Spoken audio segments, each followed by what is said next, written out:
একটি খবর আমাদের বিবেককে নাড়িয়ে দিয়েছে, আমাদের বাস্তবতা শিখাতে বোধহয় বাধ্য করছে।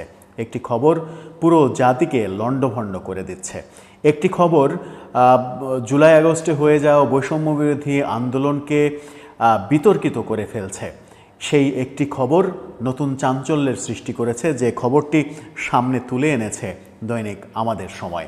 দৈনিক আমাদের সময়ের খবরে জানা যাচ্ছে যে একই ব্যক্তি ঢাকা এবং চট্টগ্রাম দুই শহরে একই দিন একই সময়ে গুলিবিদ্ধ হয়েছেন। এমন দুটি মামলা একই ব্যক্তির তরফ থেকে করা হয়েছে এবং দুটি মামলাতেই বলা হয়েছে ঢাকায় তিনি গুলিবিদ্ধ হয়েছেন, আবার চট্টগ্রামেও তিনি গুলিবিদ্ধ হয়েছেন একই দিনে একই সময়ে। এটা কি সম্ভব? এটা কি কল্পনাতেও সম্ভব? তেমন ঘটনাই ঘটেছে এবং যে ব্যক্তি এই মামলা করেছেন সেই ব্যক্তি জুলাইয়ের অতি গুরুতর আহত জুলাই যোদ্ধা হিসেবে তালিকায় অন্তর্ভুক্ত। সামনে হয়তো তিনি সরকারের নানা সুযোগ সুবিধা পাবেন, ভাতা পাবেন এবং সরকারের ঘনিষ্ঠজনদের সঙ্গে, এমনকি প্রধান উপদেষ্টার সঙ্গেও তার একাধিক ছবি দেখা গেছে। এনসিপি নেতা নাহিদ ইসলামের সঙ্গেও তার ঘনিষ্ঠতা দেখা গেছে। কেন এই কাজ হলো? এই কাজ হওয়ার পরে তাকে শাস্তির আওতায় আনা হবে কিনা? মিথ্যা মামলার শাস্তি কি হচ্ছে? জুলাই আন্দোলনকে বিতর্কিত করার জন্য এরাই যথেষ্ট কিনা সে আলোচনা করবে এই ভিডিওতে। থাকবেন পলিটিক্স টিভির নিয়মিত আয়োজনে। দর্শক, পলিটিক্স টিভির নিয়মিত ভিডিওগুলো স্পন্সর করছে প্রজাপতি.tv, নতুন ওটিটি প্ল্যাটফর্ম। আপনারা চাইলে ইউটিউবে, ফেসবুকে, ইনস্টাগ্রামে, টিকটকে দেখে নিতে পারেন। ডিসক্রিপশন বক্সে লিঙ্ক দেওয়া থাকবে, সেখান থেকেও আপনারা দেখে নিতে পারেন প্রজাপতির কার্যক্রম। চলে যাচ্ছি মূল ভিডিওতে। বলছিলাম আমাদের সময়ের একটা সংবাদের ব্যাপারে। আমাদের সময় যেটা শিরোনাম করেছে সেই শিরোনামটা আপনারা দেখে নিতে পারেন এবং এটা নিয়ে বিভিন্ন পত্রিকা বিভিন্নভাবে শিরোনাম করেছে। কালের কণ্ঠও শিরোনাম করেছে, সেটাও দেখে নিতে পারেন। আমাদের সময়ের শিরোনাম, একই সময়ে দুই শহরে গুলিবিদ্ধ হন বাদী। কালের কণ্ঠ এই বিষয়েও একটা নিউজ করেছে, আবার আমাদের সময়কে রেফার করে তার শিরোনামটাও আপনারা দেখে নিতে পারেন। সেখানে কি বলা হচ্ছে চলুন পত্রিকার পাতা থেকে আগে জেনে নিই, তারপরে এই বিষয়ের বাস্তবতা নিয়ে একটু আলোচনা করার চেষ্টা করি। পত্রিকা বলছে, গত বছর ছাত্র জনতার অভ্যুত্থানে অংশ নিতে গিয়ে 4 আগস্ট বেলা 11টায় রাজধানী ঢাকায় আহত হয়েছিলেন সাইফুদ্দিন মোহাম্মদ এমদাদ সরকার। এই সাইফুদ্দিন মোহাম্মদ এমদাদ সরকার ইন্টারমিডিয়েট পর্যায়ে পড়েন ঢাকা আলিয়া মাদ্রাসায়। এ সময় চোখে গুলিবিদ্ধ হওয়া সহ গুরুতরভাবে আহত হন তিনি। এই ঘটনায় গত 17 জুন সাইফুদ্দিন নিজে বাদী হয়ে নগরীর খুলশী থানায় হত্যা চেষ্টার অভিযোগে একটি মামলা করেছেন। অর্থাৎ এই তো কয়েকদিন আগে চট্টগ্রামে তিনি মামলা করেছেন। এতে উল্লেখ করা হয়েছে 4 আগস্ট সকাল 11টায় তিনি চট্টগ্রামের নিউ মার্কেট এলাকায় আন্দোলনে অংশ নিতে গিয়ে গুলিবিদ্ধ হন। এর আগে এই ঘটনায় ঢাকার আদালতে গত 20 মার্চ, এই বছরেরই 20 মার্চ ঢাকার আদালতে একটি মামলা করা হয়, যাতে একইভাবে উল্লেখ করা হয় 4 আগস্ট সকাল 11টায় তিনি ঢাকার পরিবাগে আন্দোলন করতে গিয়ে গুলিবিদ্ধ হন। অর্থাৎ 17 জুনের মামলায় বলা হচ্ছে 4 আগস্ট সকালে চট্টগ্রামের নিউ মার্কেট এলাকায় আন্দোলনে অংশগ্রহণ করতে তিনি গেলে সেখানে চোখে গুলিবিদ্ধ হন। আর 20 মার্চের মামলায় বলা হচ্ছে ঢাকার পরিবাগ এলাকায় সকাল 11টায় 4 আগস্ট একই দিনে তিনি গুলিবিদ্ধ হন। একই দিন একই সময়ে একই ব্যক্তির দুই শহরে গুলিবিদ্ধ হওয়া নিয়ে প্রশ্ন উঠেছে। সেই সঙ্গে ব্যবসায়ী ও সাংবাদিকদের আসামি করা সহ নানা অসঙ্গতি বিতর্কের জন্ম দিয়েছে। কি করেছেন তিনি? আইনজ্ঞরা বলছেন প্রত্যেক আইনেই মিথ্যা মামলা ও মিথ্যা সাক্ষীর জন্য আলাদাভাবে শাস্তির বিধান রয়েছে এবং সেই শাস্তি সম্পর্কে বলা হচ্ছে যে 2 থেকে 7 বছরের কারাদণ্ড পর্যন্ত হতে পারে যদি মিথ্যা মামলা প্রমাণিত হয়।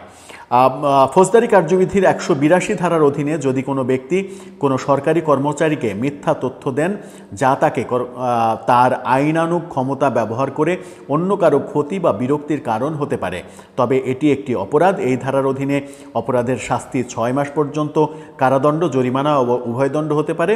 এই ধারাটি মূলত সরকারি কর্মচারীদের মিথ্যা তথ্য প্রদানের হাত থেকে বাঁচানোর জন্য, এবং এই মিথ্যা মামলা যদি প্রমাণিত হয় তাহলে তার 2 থেকে 7 বছরের কারাদণ্ড হতে পারে, এমন ব্যাপারও আইনে রয়েছে। চট্টগ্রাম পুলিশ কমিশনার হাসিব আজিজ আমাদের সময়কে বলেছেন, এই ঘটনায় ঢাকায় যদি মামলা হয় তাহলে আমরা সংশ্লিষ্টদের বিরুদ্ধে ব্যবস্থা নেব। আমরা বিষয়টি খতিয়ে দেখছি। সাইফুদ্দিন মোহাম্মদ এমদাদকে হত্যা চেষ্টার 2 মামলার এজাহারে সাইফুদ্দিনকে ঢাকার সরকারি মাদ্রাসাই আলিয়ার আলিমের অর্থাৎ উচ্চ মাধ্যমিকের ছাত্র হিসেবে উল্লেখ করা হয়েছে। তার বাড়ি চট্টগ্রামের সন্দ্বীপ উপজেলায় হারামিয়া ইউনিয়নের কাচারিপাড়া গ্রামে। বাবার নাম বেলাল। সাইফুদ্দিন সরকার গেজেটভুক্ত অতি গুরুতর আহত জুলাই যোদ্ধা হিসেবে পরিচিত এবং মামলা 2 মামলায় তিনি 2 জায়গার অধিবাসী এমনটা বলা হয়েছে। ঢাকার মামলায় ঢাকার ঠিকানা ব্যবহার করা হয়েছে, চট্টগ্রামের মামলায় তিনি চট্টগ্রামের অধিবাসী এমনটা বলা হয়েছে। মামলার পদে পদে অসঙ্গতি যে ব্যাপারটা পত্রিকাতে উঠে এসেছে সেটা হচ্ছে যে মামলা দুটির পর্যালোচনা করে দেখা যায় ঘটনার বিবরণ ঠিকানা সহ এজাহারের পদে পদে রয়েছে ব্যাপক অসঙ্গতি। 2 মামলায় ভিন্ন ভিন্ন ঠিকানা ব্যবহার করা হয়েছে। ঢাকার মামলায় ঠিকানা ব্যবহার করেছে 26/2 তৃতীয় তলা তোপখানা রোড, ঢাকা 1000। একই ঘটনায় চট্টগ্রামে দায়ের করা মামলায় ঠিকানা ব্যবহার করা হয়েছে ষোলকবহর আলামিন হাউজিং সোসাইটি, পাঁচলাইশ থানা, চট্টগ্রাম। এছাড়া ঢাকায় যে মামলা দায়ের করা হয়েছে সেখানে মেডিকেল সনদ না দেওয়ার অভিযোগও পাওয়া গেছে। এমনকি এ ব্যাপারে মামলার বাদীর সঙ্গে যোগাযোগ করা হলেও সাড়া দেয়নি। শাহবাগ থানার যে যোগাযোগ, সেই যোগাযোগে মামলার বাদী সাড়া দেয়নি, মেডিকেল সনদ পাওয়া যায়নি। চিঠি পাঠিয়েছে, সেই চিঠিরও উত্তর দেয়নি, অর্থাৎ পুলিশের চাওয়াতেও এই বাদী সাড়া দেননি। ঢাকার মামলা করা হয়েছে সাইফুদ্দিন মোহাম্মদ এমদাদকে হত্যা চেষ্টার অভিযোগে গত 20 মার্চ। তার পক্ষে ঢাকা মেট্রোপলিটন ম্যাজিস্ট্রেট আদালতে মামলা করেন কেন্দ্রীয় ছাত্রদলের সাবেক সহসভাপতি MA হাশেম রাজু। তিনি দাবি করেছেন যে ঢাকার যে ঘটনাটা সেই ঘটনাটা তার সামনে হয়েছে, তিনি সেই মিছিলের নেতৃত্ব দিচ্ছিলেন, তার সামনে ঘটনাটা হয়েছে এবং তিনি তাকে সেখান থেকে উদ্ধার করে মেডিকেলে নেওয়ার চেষ্টা করেন, কিন্তু পরিস্থিতি ঘোলাটে ছিল, মেডিকেলে নিতে পারেননি। পরদিন তাকে অ্যাম্বুলেন্স যোগে চট্টগ্রামে পাঠিয়ে দেওয়া হয়। পরবর্তীতে চট্টগ্রাম মেডিকেলে তার চিকিৎসা হয়। এই ঢাকার মামলায় শেখ হাসিনা, তার বোন শেখ রেহানা সহ 201 জনকে আসামি করা হয়। আসামির তালিকায় বিশ্ববিদ্যালয়ের শিক্ষক রয়েছেন, শিল্পপতি রয়েছেন, শিল্পোদ্যোক্তা রয়েছেন, সাংবাদিক, অভিনেতা, অভিনেত্রী, অর্থাৎ সাংবাদিক, অভিনেতা, অভিনেত্রী, তারাও তাকে এসে গুলি করেছে এমন অভিযোগ করা হয়েছে। মামলায় অভিযোগ করা হয় ছাত্র জনতার আন্দোলনের সময় 4 আগস্ট সকাল 11টার দিকে মামলার বাদী MA হাশেম রাজির নেতৃত্বে একটি মিছিল কেন্দ্রীয় শহীদ মিনার থেকে পরিবাগ হোটেল ইন্টারকন্টিনেন্টালের সামনের মোড়ে এসে পৌঁছলে তখন ছাত্রলীগ, যুবলীগ, আওয়ামী লীগের বিভিন্ন স্তরের নেতাকর্মীরা অবরোধ করে। তারপরে বর্ণনায় যেভাবে দিতে হয় সেভাবে দেয়া হয়েছে। এখানেই উল্লেখ করা হয়েছে যে 5 আগস্ট তিনি চট্টগ্রাম সরকারি মেডিকেল কলেজ হাসপাতালে ভর্তি হন। আর চট্টগ্রামের মামলায় বলা হয়েছে গণ অভ্যুত্থানে আহত হওয়ার ঘটনায় সাইফুদ্দিন মোহাম্মদ এজাজ নিজে বাদী হয়ে 17 জুন অর্থাৎ মাত্র কয়েকদিন আগে চট্টগ্রামের খুলশী থানায় হত্যা চেষ্টার অভিযোগে মামলা করেছেন।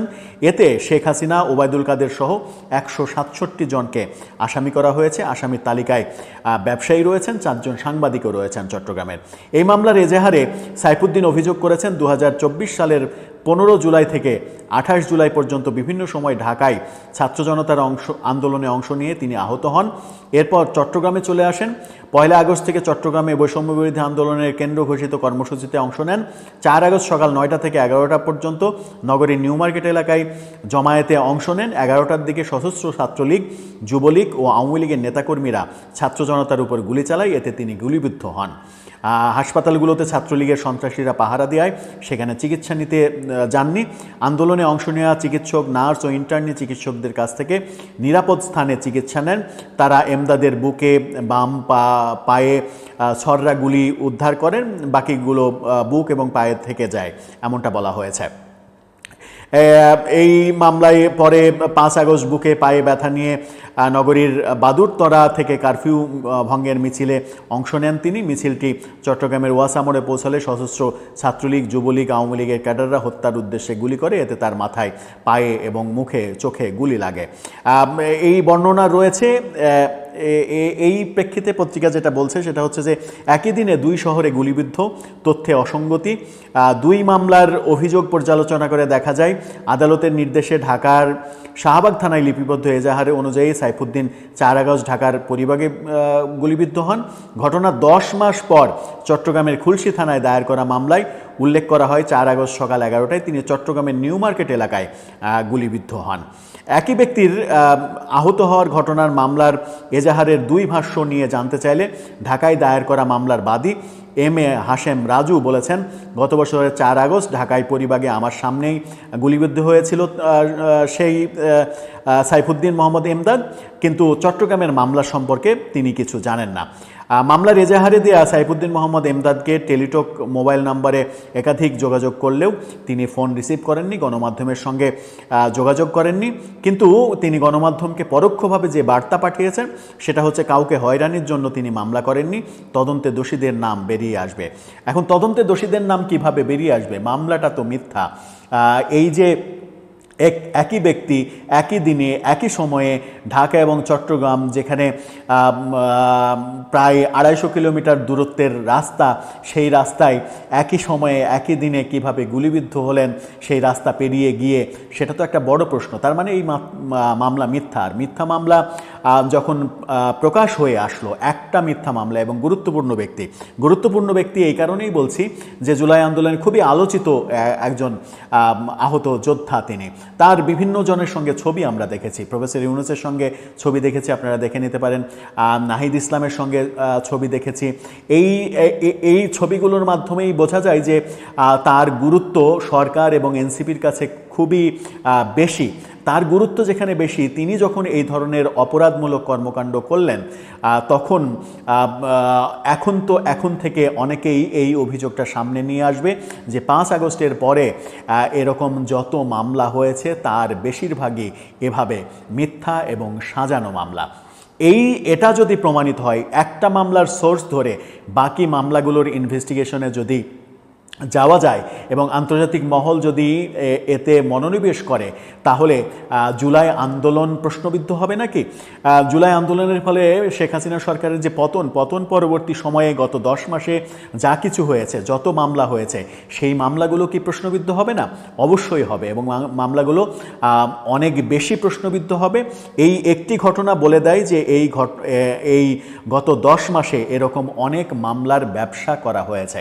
এখন ব্যাপার হচ্ছে যে একটা দৃষ্টান্ত যদি স্থাপিত হয় যে মিথ্যা মামলা করলে, মিথ্যা মামলা প্রমাণিত হলে তার 2 থেকে 7 বছরের যে কারাদণ্ড হওয়া, সেটা যদি হয়, তাহলে আমার মনে হয় যে মিথ্যা মামলা যেমন বন্ধ হবে, তেমনি যত মিথ্যা মামলা রয়েছে সেই মিথ্যা মামলাগুলো বাদীরা ক্রমে সেগুলো উইথড্র করে নেবেন, তুলে নেবেন, যেন তাদের কপালেও এই ধরনের শাস্তি না জোটে। এই যে ঘটনা আমাদের সময় তুলে আনলো, যেমন পত্রিকা সর্বশেষ বলছে যে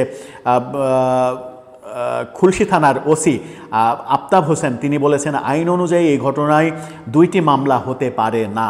আবার একই সময়ে ঢাকা চট্টগ্রাম 2 জায়গায় আহত হওয়াও অবিশ্বাস্য। তদন্তে যদি প্রমাণিত হয় বাদী মিথ্যা তথ্য দিয়ে মামলা করেন, তাহলে আইন অনুযায়ী ব্যবস্থা নেওয়া হবে।